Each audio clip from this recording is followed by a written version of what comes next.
Okay, أعوذ بالله من الشيطان الرجيم. بسم الله الرحمن الرحيم. الحمد لله رب العالمين.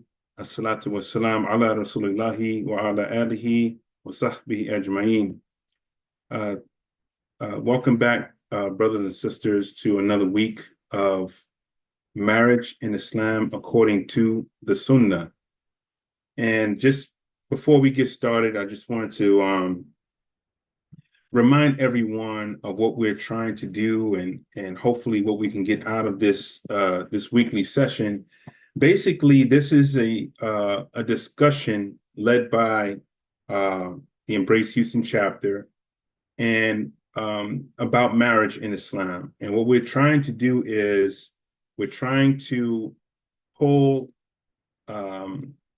lessons or wisdom from the Quran, from the Sunnah of the Prophet sallallahu alaihi wasallam, from the Sirah, from his life, and from those pious predecessors, our pious predecessors who came after the Prophet sallallahu alaihi wasallam, the Sahaba, Tabi'in, that we can learn from and hopefully apply some of those lessons to our situation in today's day and time.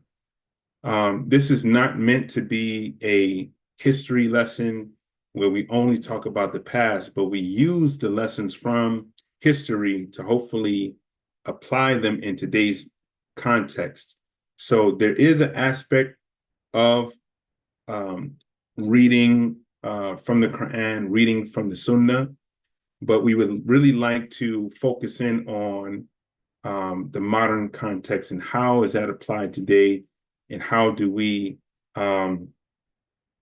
tackle some of the issues that we're currently having. And hopefully, if the participants are married, that they will gain some benefit to improve their marriage. And if there are others who are not married, hopefully this session will make that journey easier for everyone, inshallah. So we ask Allah Ta'ala to guide us and to protect us from the whispers and temptations of shaitan. Ameen.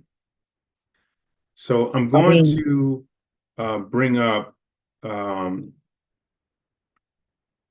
some of the slides that we had previously started, and we didn't quite get through them. Hopefully I can find this easily. So that's the book, the reading that we're coming from. And maybe it's one of these. Okay, alhamdulillah. Okay, so we typically start with a recap. And so last week we spent a lot of time discussing the mahr. Last 2 weeks, I should say, the mahr, which is the dowry, the marriage dowry or marriage gift, which is paid to the wife, and some aspects of negotiating the marriage contract. And in Islam, marriage is indeed a contract between the husband to be, the wife to be, and of course Allah subhanahu wa ta'ala. And we talked a lot about that process of picking a wakil or a wali, of making an offer, the offer acceptance, and also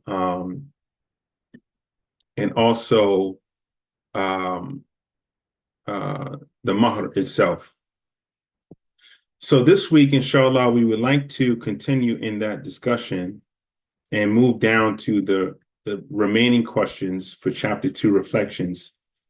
And by the way, we're all reading from 2 books. There's a book, and I'll show you both of those books, inshallah. They are entitled The Ideal Muslim Husband and also The Ideal Muslim Wife, written by a sister named Aisha Lemieux.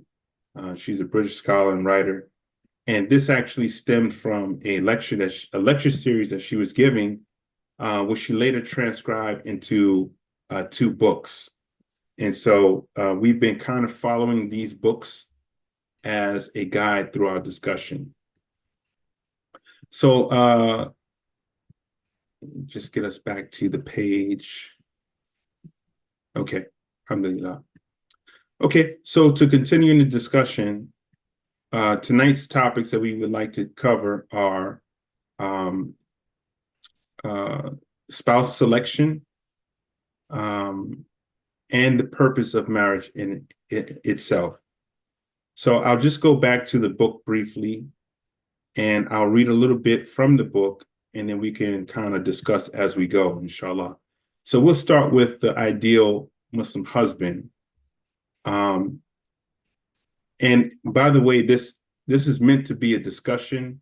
Um, Anyone can interject, or if you would like to ask a question as we're going along. We do encourage interaction. We don't want this to be a lecture style where just one person talking, everyone's listening, but rather we would like to be for this to be more of a conversation format. So please feel free to ask a question or to interject, and inshallah, we will make this more interactive. So one of the questions we would like to tackle tonight is what are the characteristics that we should look for in a spouse, and be it in a Muslim wife or a Muslim husband? And we'll start with the Quran, of course. And Allah subhanahu wa ta'ala, I'm sorry, I kind of lost my space here. Okay. First of all, marriage is in and of itself is something that Allah subhanahu wa ta'ala has made not only halal, but it is something desirable and rewardable in Islam, which is to form families and to raise pious children and to establish communities.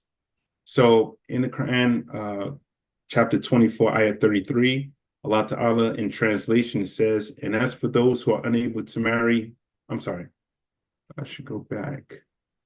Okay. I'm sorry, I kind of lost my setting, my place here. Okay, Quran ayat, chapter 30, ayat 21. Among his signs is the fact that he has created spouses from among yourselves, so that you may find tranquility with them, and he has put love and mercy between you, and that are signs for people who reflect. So marriage is actually amongst the signs from Allah subhanahu wa ta'ala. And Allah goes on in ayat Surah 2, Surah Al-Baqarah, ayat 187, and he describes that wives are garments for us, for the men, while you are garments for them. So we are garments or protections and a mercy to each other. So marriage in and of itself is something that Allah subhanahu wa ta'ala wants for the believers to engage in and to form families. And there's several ayat about marriage in and of itself. But I want to focus in on the qualities of a Muslim husband and a Muslim wife. So I think I need to skip down a little bit here.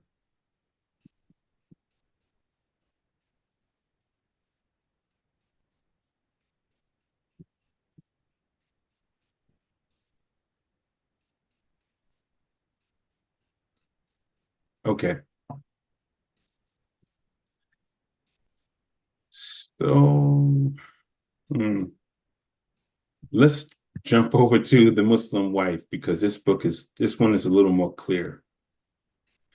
So what are the qualities of a Muslim wife that Allah subhanahu wa ta'ala or Rasulullah sallallahu alaihi wasallam has recommended that we look for? The Muslim wife has several characteristics. And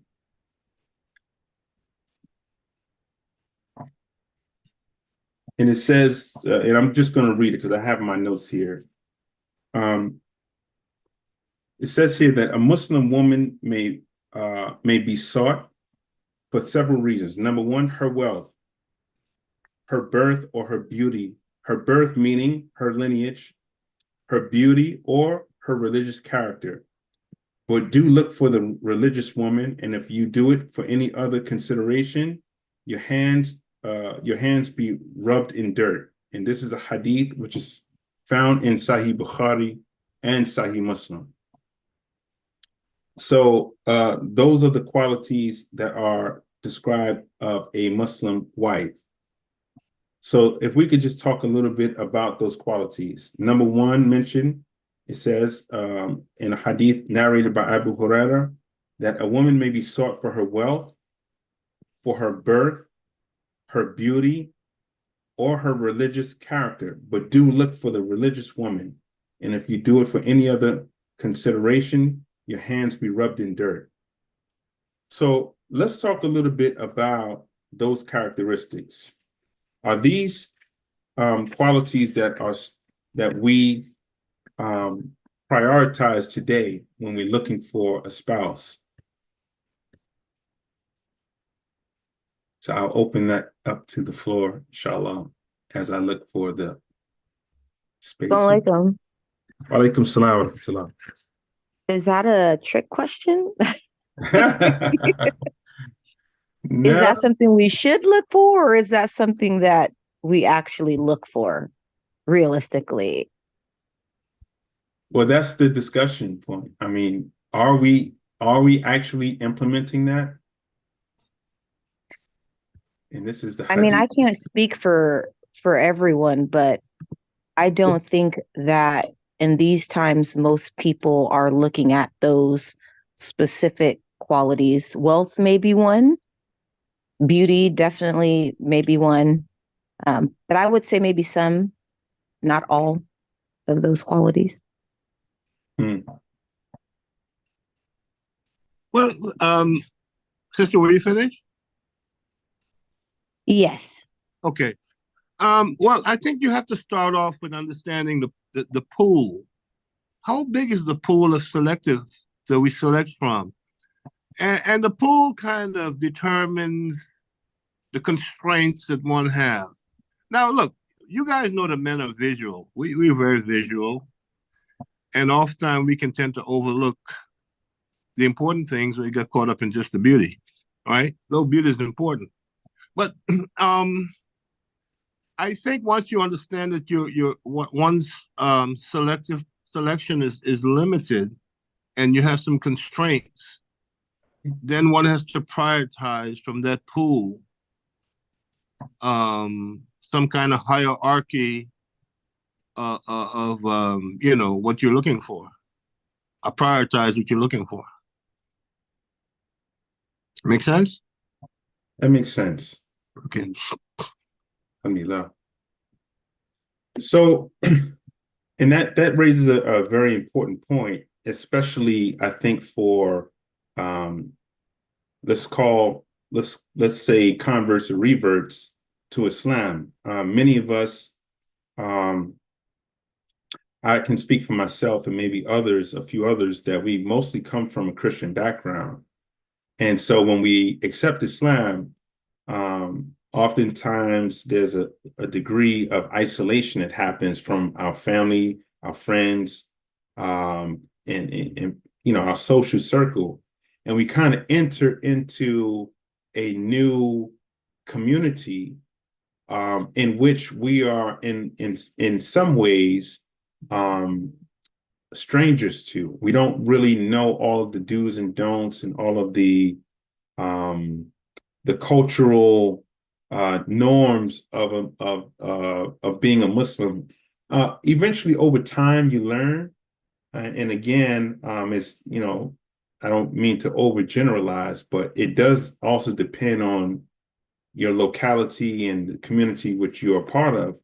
But if you become part of a immigrant community, there's a lot of cultural differences that we're maybe not accustomed to once we accept Islam. And those differences become very prominent when it comes to searching for a spouse. So I think to Brother Saif's point, the pool of of options seems to be very limited for the average convert or revert to Islam. Do you all agree with that, or anyone have a different experience, or what do you think about that? Bismillah. Assalamu alaikum. Wa alaikum To all the, salam. to all the brothers and sisters. Alhamdulillah Rabbil Alameen. This is Brother Islam. My thing is, like say, if you weren't born in a Muslim traditional family, and they say you reverted at a later age, then to me it would be complicated if you didn't have the ilm to going by pursuing a marriage. Then you have the different communities, African American, foreigners, and different things like that. So then it would be like it becomes a complicated matter to where it's like, well, you know what, I want to protect myself from zina. I want to get married, but where do I go? How do I do it? What is my selection? Where do I start at? If somebody has no elm of the Sunnah or the Sira, this say, somebody that takes their Shahada and he's like, okay, well, I can't be committing, sex outside of. So then now it's like, okay, where's my selection? Where do I go? And then you have these restraints with a brother or a sister to where, how do I do this thing? First start, and then after, how do you do the thing? And it's kind of like, well, the requirements and the breakdown of it. So it can kind of be complicated because there's no guideline with it. Yeah, I mean, after you take Shahada, you know your pillars, your articles of faith, but once it goes off and you may even read about the marriages of the Rasulullah sallallahu alaihi wasallam, but there's no detailed blueprint like how do I get married? Why do I get married?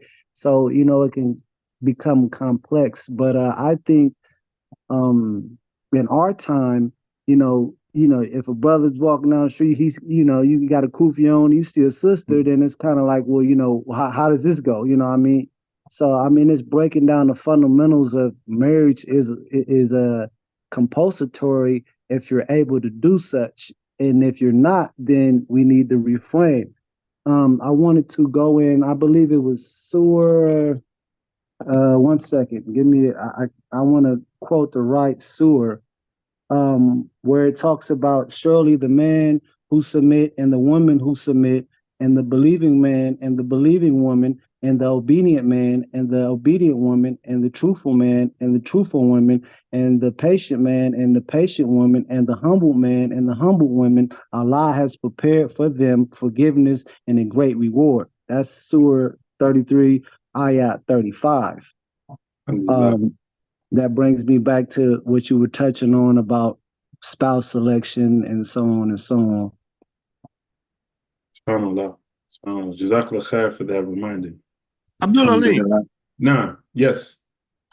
we have to address some logistics, But to begin with, there's very little cross-pollination, if we can call it that. Let's say if you are a black person, chances are you're not gonna marry an Arab or Pakistani. That's not gonna happen.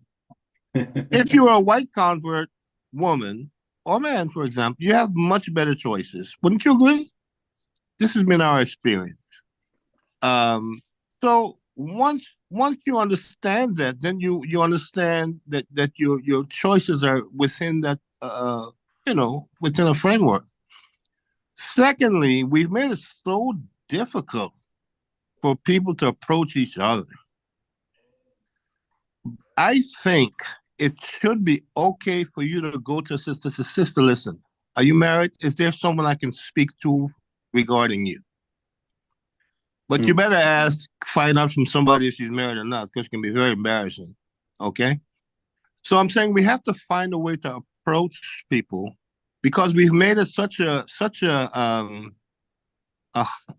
kind of hostile and so uptight and rigorous that people are so scared to make moves. And you got to make moves. If you want it, you got to go for it.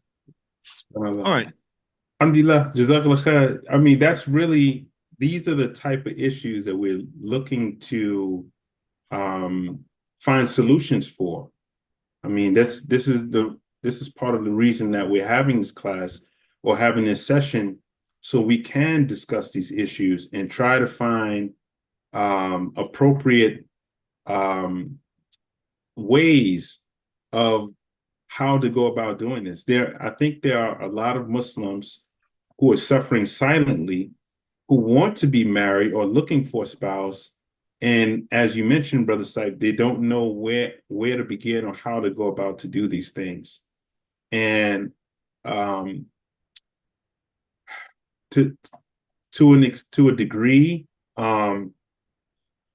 we have to think about the convert revert Muslim experience. If there's a Muslim sister who accepted Islam and she doesn't have Muslims in her family and she's new to the community, maybe she's not well known by the imams or the men in the masjid, how does she select a wali or someone to represent her? And if there is a Muslim brother, same situation, he's new to the community, he doesn't see the sisters because of maybe physical barrier, or, he may see them in passing, but doesn't really know any of them. How does he ask about a sister? How does he inquire if she has a wali, or if she's married or not? Or, these are the issues I think that become challenging for convert reverts looking for marriage. Bismillah, Sister Julie raised her hand. Bismillah. Assalamualaikum. Walaikum salam. I didn't want to backtrack too much, but to Brother Sai's point about the pool and options. I think that the difficulty that most people experience, no matter where you're from, is going to be trying to find cultural matches. And that's one of the things that the Sunnah brings to light, that cultural compatibility is not on the list of reasons to marry for.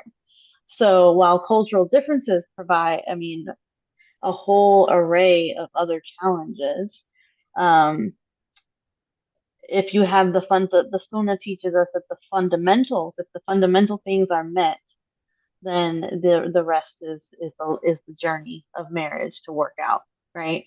So I think that the reason why statistics might show common cultural matches, like with white women versus African American women, and who they're matched up with, is because of that, whether it be a fear or lack of desire to one of those. Those challenges are not easy. So I think that that's one of the biggest things to bring to the table when you're talking about selection, is fundamentally evaluating why are you picking what you're picking, like what are your motives and who you're looking at, because your pool will expand if you kind of move some of those priorities, like Brother said, around. Mashallah. Yeah, if you move them, but the other person's got to move it as well. That's the challenge. But look, I believe might tell a quick hadith there, please, that may shed some light on you wonder how this sister married this brother. What really happened. And this is the hadith of Jamil and Thabit. Okay. And Jamila and Thabit, she told the Prophet sallallahu alaihi wasallam, she said, whenever I see my husband, he's the shortest and the ugliest of the group. I'm serious. This actually happened. She said, I don't find him, he's not attractive at all. And she actually said, I want out of this marriage. It makes you wonder how she got into it, right? Yes. So the Prophet said, well, are you willing to give him back the mahar? Now, he had given her a garden. That's no small thing, right? And she said, I'm willing to give it back to him and more. Wow. So here's the thing. Then she said, if you read the hadith carefully, it suggests that she was saying as well that if she doesn't get out of this marriage, she may put her Islam in danger. Because apparently, Thabit was not holding her attention enough to keep her rooted in her deen. So my point is this. Brothers and sisters, the whole notion of marriage and the rub of the marriage, the temperament of the person, being around, being attractive sensually, is important and critical because we're getting battered by, this is a very hedonistic society. We're getting battered right and left, with stimuli. And we have to come home to a safe place and a safe person and an attractive person who can hold us down, so to speak. I just want to share that hadith. It's powerful. Sure. It is. It's kind of rough. It's rough, yeah. Poor Thabit. SubhanAllah. Okay, so as we can see, it's not a simple answer to this question about the characteristics. I mean, it is simple, but it's not. It's easy to understand, but not always simple, I guess is a way to say that. But in terms of getting the process of meeting someone, what I would recommend is trying to get embedded in the community and broaden your circle as quickly as you can. Get to know other Muslims and make it known. Don't be shy to make it known that you're looking for marriage and ask for help. It could be that, you don't know the person, but someone who knows someone who knows someone, and the word gets out that, they know a good brother, a good sister who's looking for marriage.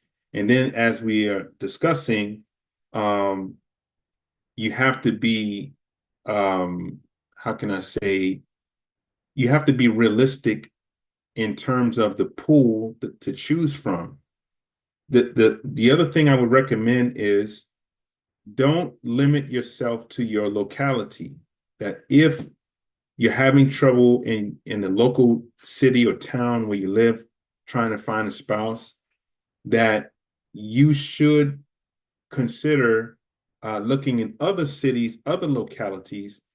I will admit that adds another layer of difficulty because you don't know the local people there, so on and so forth. And it may be a little more difficult to vet the person and get to know them better. But this is the challenge that we have. If you're having trouble in your local area, if there's not a lot of Muslims, or you haven't been able to find someone suitable for marriage, then you may have to expand your search. And I would like to ask about internet meeting websites or marriage style websites.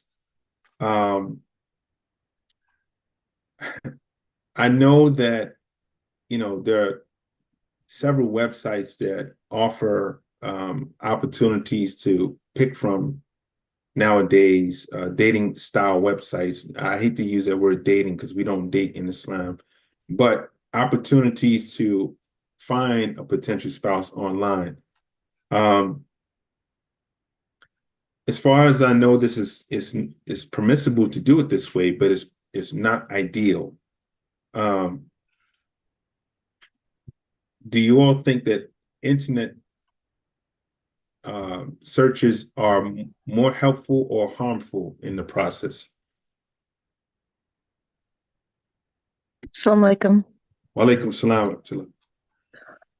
Now, this is just my personal opinion when it comes to some of these setups. As you mentioned, we don't date. So they have these matrimony services and online type situations. Well, for me, it kind of goes back to the Western culture because, I mean, obviously, when you're looking online or you're sitting in front of somebody, the first thing that you see is them, which is going to be, are you attracted to this person or not?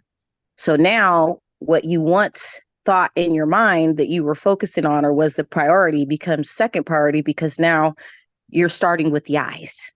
Yes. So, not as effective, I would say, if I was giving my opinion. I agree.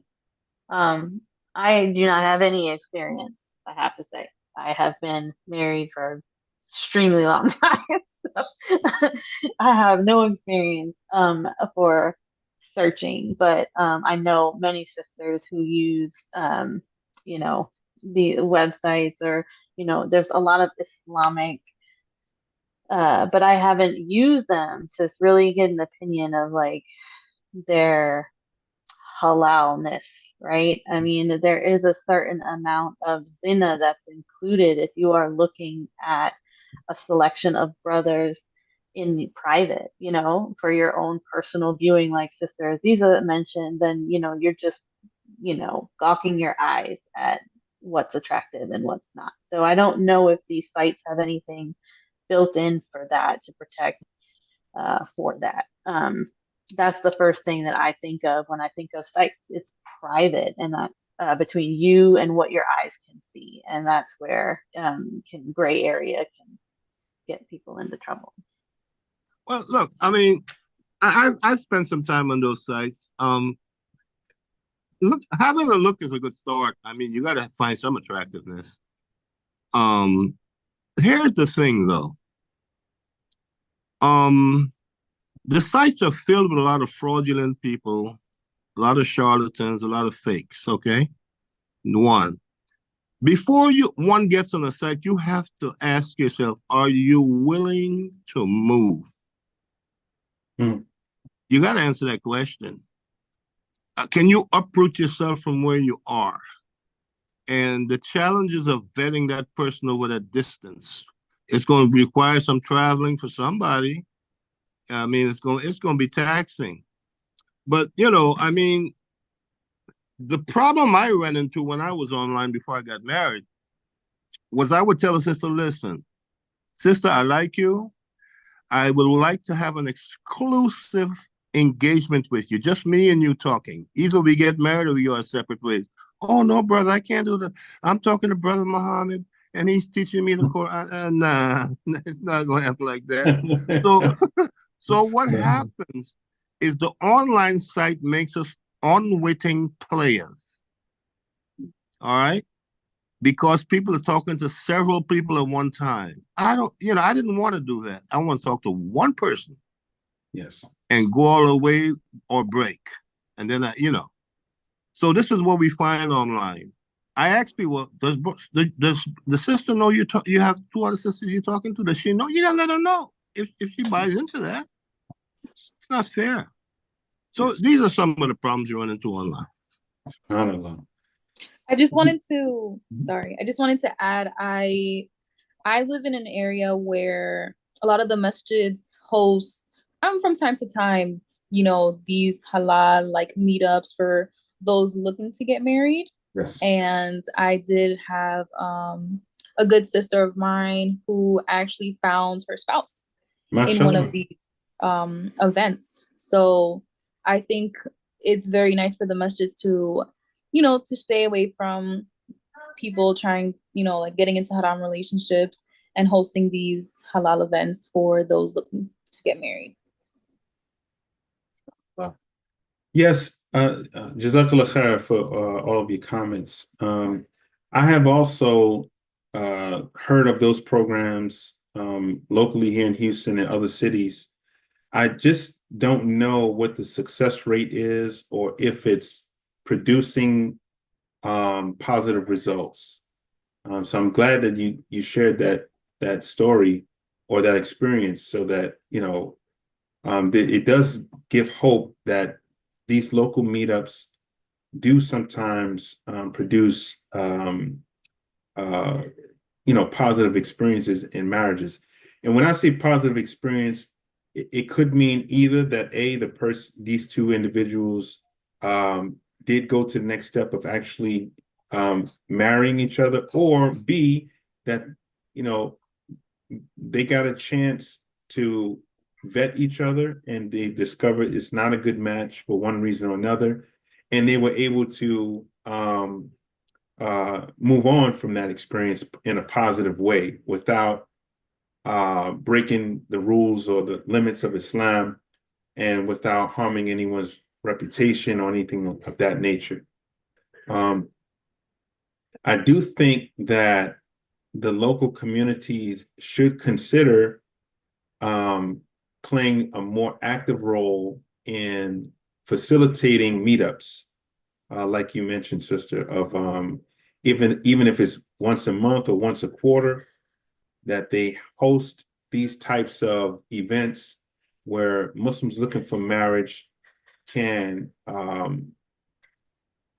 can come and participate and inshallah find a spouse in a halal way, rather than people going for what they know, which may or may not be according to Islam, correct according to Islam. Any I have other a thoughts? question. Bismillah. I had a sister. I saw an advertisement for one of those kind of meetup things, and I sent it to a sister who I know was like, looking and her concern was that they're kind of geared towards a younger crowd, and there's people of all ages that are looking for a spouse in a halal manner. And I wonder, does anybody here, or Sister Kathleen, have any experience with those meetups being predominantly for younger people? I'm sorry, can you repeat that one more time?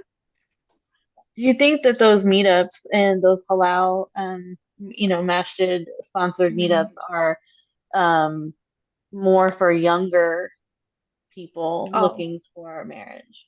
Honestly, from what I have been told, I haven't been to one of these events, but from what I've been told, there are ranges. I live in Massachusetts, so there is a range, and like it's very diverse as well.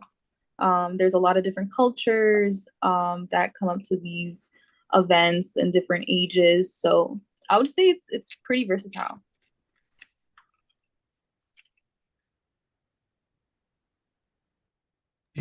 Yes, many of them seem to be geared towards a younger crowd.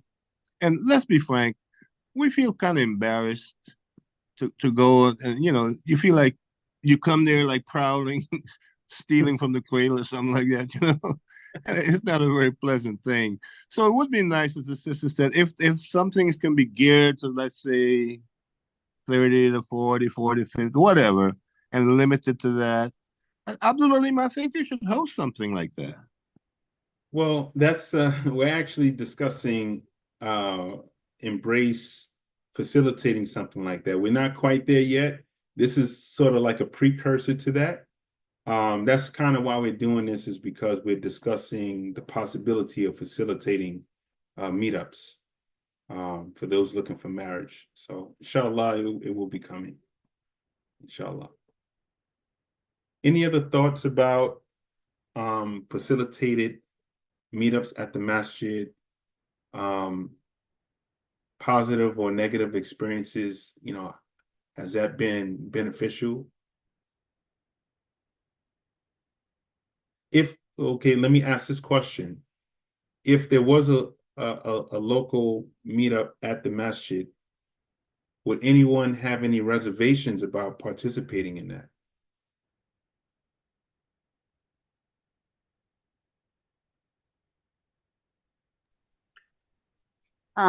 Well, I would definitely participate as a facilitator type, mentor type. But I, like I said, I do know a sister who had reservations because she's an older, once been married before, and so she didn't feel comfortable if she were going to show up and it'd be like a bunch of young people. So yeah, I think that there you could expect some apprehension. Well, Sister Maya, did you raise your hand? I'm sorry. And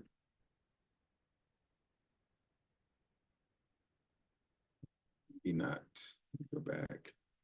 Oh, Assalamu alaikum. walaikum salam wa rahmatullah.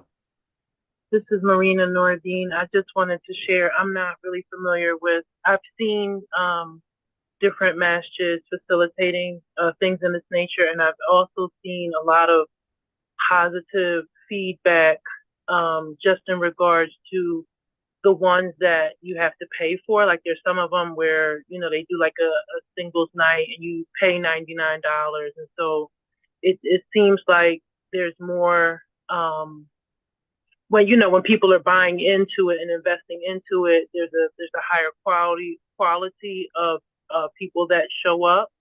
But I also wanted to just share that there is on WhatsApp there is a group. I'm kind of scrolling now so I can give you the exact name of the group. Here it is. It's called Muslims Matrimony for General Al-Wadud.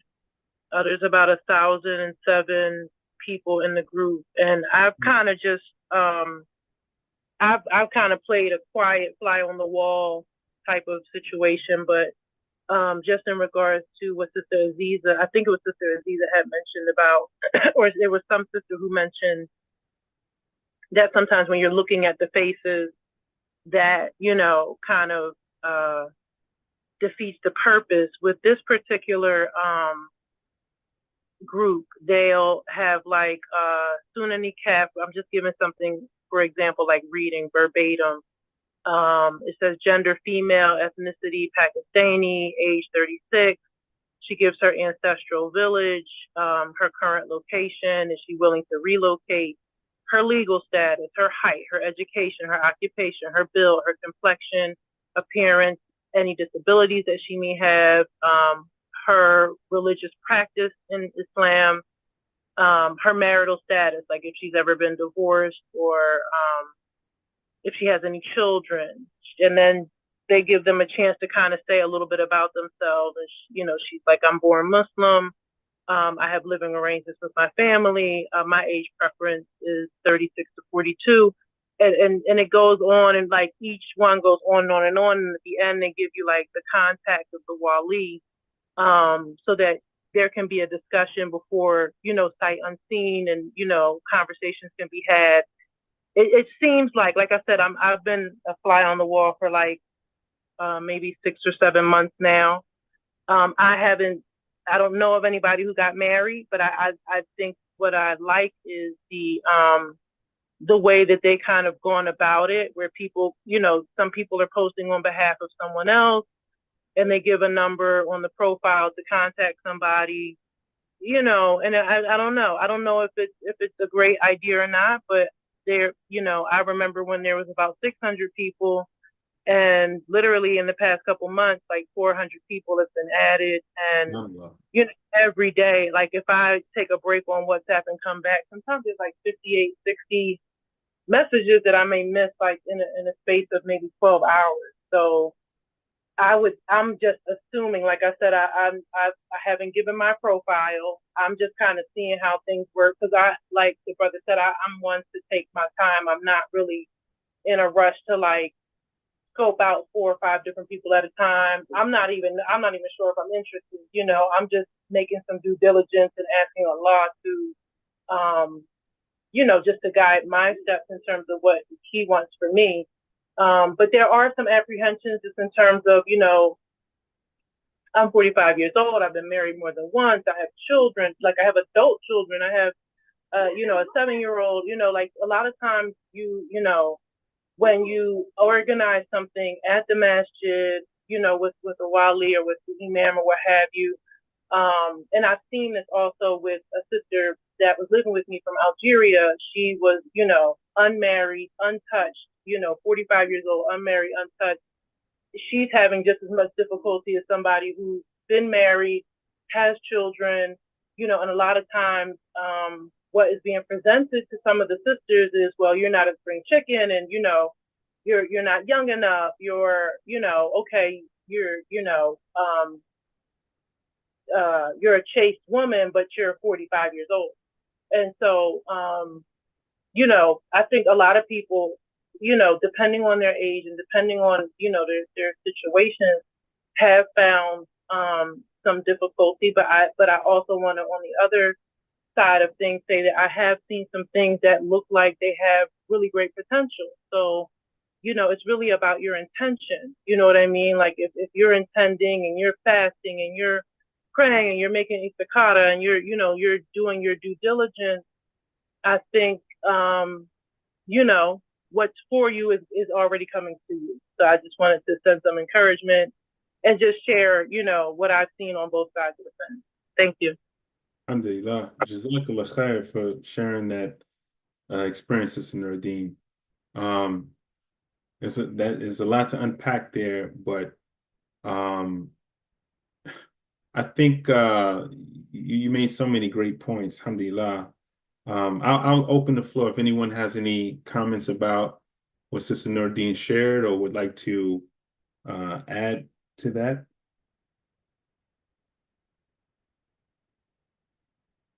Alhamdulillah.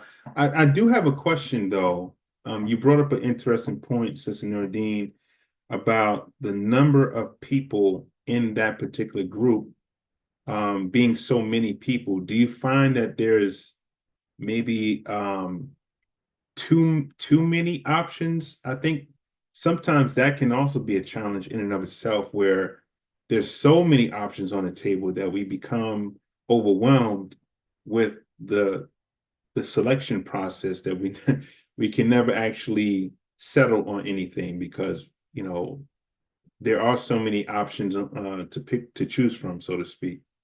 Does anyone feel overwhelmed with the process at all? Well, for me personally, like I said, I'm playing a fly on the wall. Like I have read profiles, and what I've seen is that, you kind of have to go into the energy kind of knowing what you're looking for. Like there's a lot of like 23-year-olds, there's a lot of, young people. And so with the different options, it helps in terms of the filtering process. And, I didn't read the entire profile of that one profile, but just to give you like an idea, and there was so much, there was like a button that said read more, and there was more and more to read.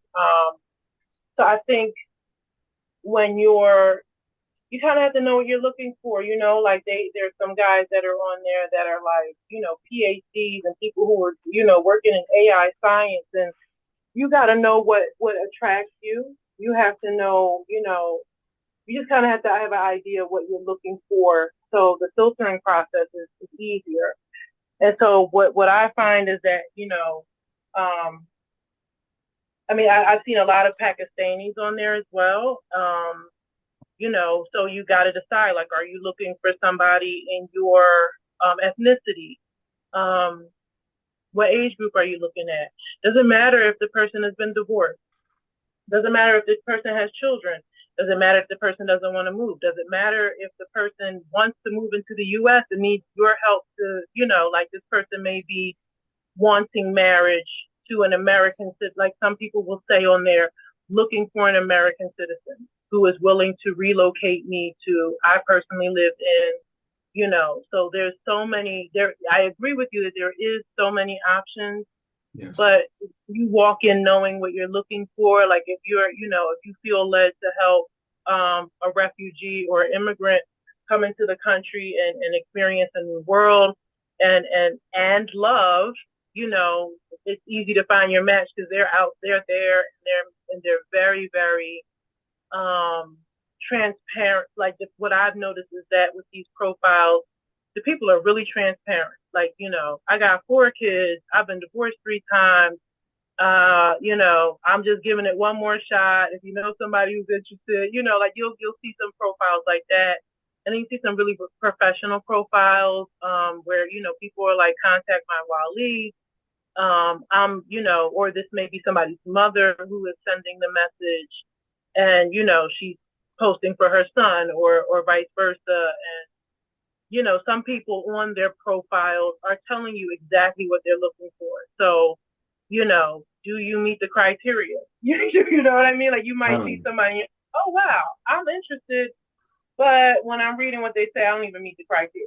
So I don't know. I mean, what I can try to see if I can get a link and then put it in the chat, and if you guys are interested in like being a fly on the wall, you can kind of just kind of see how it works. But I think in terms of like you don't see anybody. For whatever reason, it seems like most of the profiles that are there don't have pictures attached to the profile. So you're not even seeing like a profile picture of the people in the group. I don't know how they were able to make that happen, but it just, to me, it seems like, I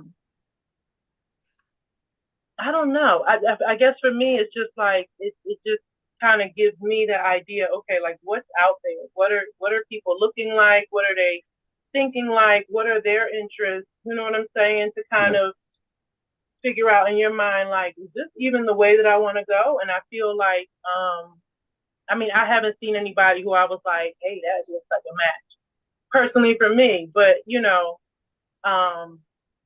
may get on there and you may find somebody that that strikes your interest, and then you start the call. But a lot of the people who are serious about it, they have their Waleed's phone number, and so you can tell who's playing games, who wants to date around.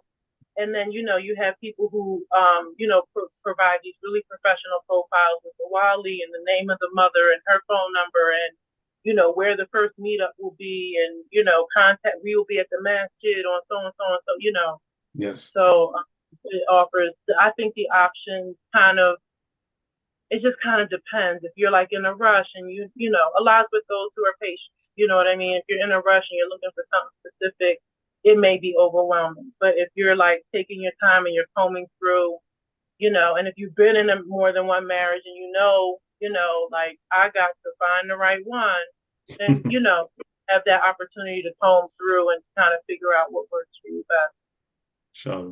Inshallah. Jazakallah khair. So with that, I think we'll go ahead and try to close out for tonight. As usual, it's a very important and interesting discussion.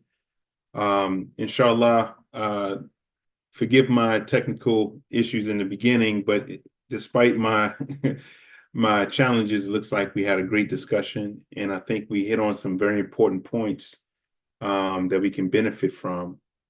We ask Allah subhanahu wa ta'ala to bless each and every one of us to have pious spouses and to make beautiful families and have pious children. May Allah subhanahu wa ta'ala make this journey easy for each and every one of us.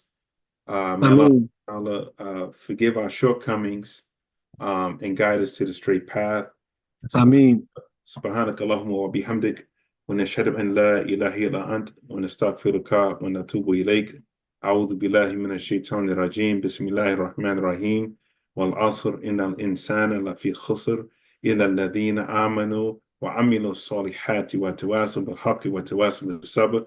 Before we go, Jazakallah khair, Sister Nuruddin, for posting the link in the chat.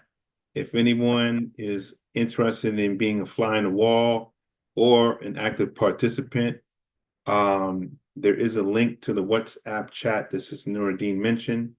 Now is your time to click on the link before we end the meeting. And inshallah, next Tuesday, we'll pick up with where we left off and continue this discussion. I pray everyone has a good rest of your week. Inshallah, we'll meet again soon. Assalamu alaikum wa rahmatullahi wa barakatuh. Wa alaikum salam wa rahmatullahi wa barakatuh. جزاك الله خير الشيخ. وإياك.